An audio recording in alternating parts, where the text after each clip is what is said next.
ആലപ്പുഴ ഹരിപ്പാട് ഭിക്ഷാടന മാഫിയയുടെ താവളമാക്കുന്നു. 4ഉം 5ഉം വയസ്സുള്ള കുട്ടികളാണ് ഭിക്ഷാടനത്തിനായി ഇറങ്ങുന്നതെന്ന് നാട്ടുകാർ പറയുന്നു. നഗരസഭയുടെ കീഴിലുള്ള ഗാന്ധി സ്ക്വയറാണ് ഭിക്ഷാടകരുടെ ഇടത്താവളം.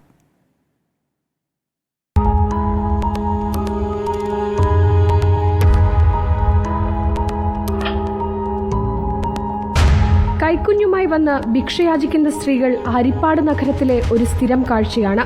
ഇതര സംസ്ഥാനങ്ങളിൽ നിന്ന് വന്ന് നഗരത്തിൽ തമ്പടിച്ച് കുഞ്ഞുങ്ങളെ മുൻനിർത്തി നടത്തുന്ന ഭിക്ഷാടനം. കുഞ്ഞുങ്ങളുടെ മുഖത്തെ ദൈന്യത കാണിച്ച് മുതലെടുപ്പ് നടത്തുകയാണ് സംഘം. അതുപോലെ തള്ളമാര് കൊച്ചു കുഞ്ഞുങ്ങളെ എടുത്ത് എളി വെച്ചുകൊണ്ട് ഭിക്ഷാടനം ചെയ്യുക. ഭിക്ഷാടനം എടുപ്പിച്ചു കഴിഞ്ഞാൽ ആ പൈസ മാതാപിതാക്കൾ വാങ്ങിച്ച് മദ്യം കഴിക്കുക, ബഹളങ്ങൾ ഉണ്ടാക്കുക.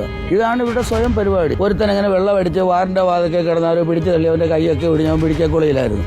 അവൻ ഇവിടുന്ന് പോയെന്ന് തോന്നുന്നു. ഇപ്പൊ അവനെ കാണാനില്ല. കൈയൊക്കെ വെച്ച് കെട്ടിയേക്കുമായിരുന്നു, കൈ ഒടിഞ്ഞിട്ട് ഓപ്പറേഷനൊക്കെ ചെയ്ത് വെച്ചേക്കുമായിരുന്നു. ഇവിടെ നടക്കുന്ന ഒരു കാര്യം ഇതാണ്.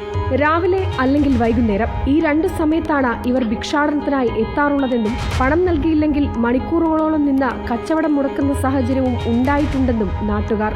ഈ ഭിക്ഷാടനക്കാരെ കൊണ്ടും ഇവിടുത്തെ വണ്ടിക്കാർക്കാണേലും മറ്റ് യാത്രക്കാർക്കാണേലും വളരെ അസൗകര്യമുണ്ട്. കാരണം ഈ കൊച്ചു കുഞ്ഞുങ്ങളെ കൊണ്ട് വന്നിട്ടാണ് ഇവർ ഈ ഭിക്ഷാടനം ചെയ്യുന്നത്. അത് പല ദിവസങ്ങളിലും അത് ബുദ്ധിമുട്ടായിട്ടുണ്ടാകുന്നുണ്ട്.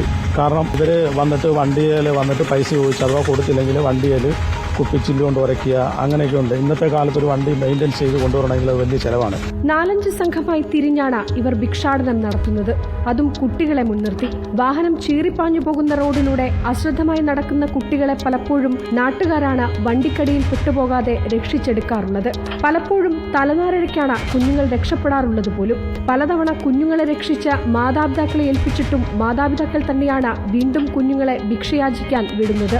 ഭിക്ഷയാചിച്ചാലും കുഴപ്പമില്ല, ഈ കുഞ്ഞുങ്ങൾ വണ്ടിക്കടിയിൽ പെട്ടുപോകരുത്. അതിനിവരെ സുരക്ഷിത സ്ഥാനത്തേക്ക് മാറ്റിയേ മതിയാകൂ.